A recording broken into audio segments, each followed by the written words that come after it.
In other news tonight, Bakersfield City Council members are voting this evening on whether to put a sales tax increase before the voters. A tax hike would appear on the November ballot and would raise an extra $50 million.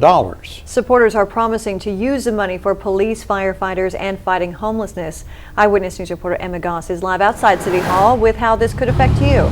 Emma? Good evening, Dave Rochelle. Within the hour, City Council is expected to vote in favor of putting this on the ballot. And come November, voters could get to decide whether to increase the sales tax by 1% or possibly see cuts to city resources. A penny for your vote. The proposed tax hike promises that raising the city sales tax by just 1 cent will give an additional $50 million a year to city services. Small change that could add to bigger budgets for emergency first responders, reducing homelessness, and supporting local businesses. The city needs the money.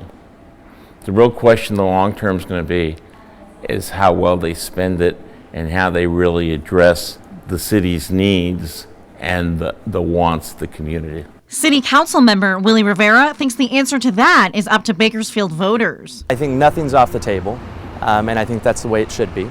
If this passes in November and voters decide they're okay with a sales tax increase in the city, I think they should actually have a lot of say in what we prioritize those funds for. Bakersfield has one of the lowest sales taxes in the state. Bumping it from 7.25% up to 8.25% may give consumers sticker shock, depending on how you shop. It won't cost you much more on smaller, inexpensive purchases, and groceries are exempt from the sales tax. But you will be paying a lot more for big ticket items like a new car. This 2018 Ford costs over $25,000. With the new tax increase, that would go up over $250 in taxes.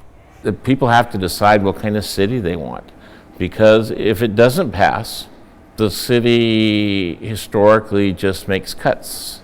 So we'll have less policemen on the street, less firemen at the stations. The parks will look worse, and everything you can think will be in a much worse state than it is today. And again, tonight the City Council is expected to vote to pass this tax proposal onto the November ballot. Now, a major criticism of this proposal is a lack of a clear-cut plan for how to implement the extra funds effectively. I'll have updates from City Council back at 6 p.m. Dave Rochelle? All right, we'll check back in with you then, Emma. Thank you.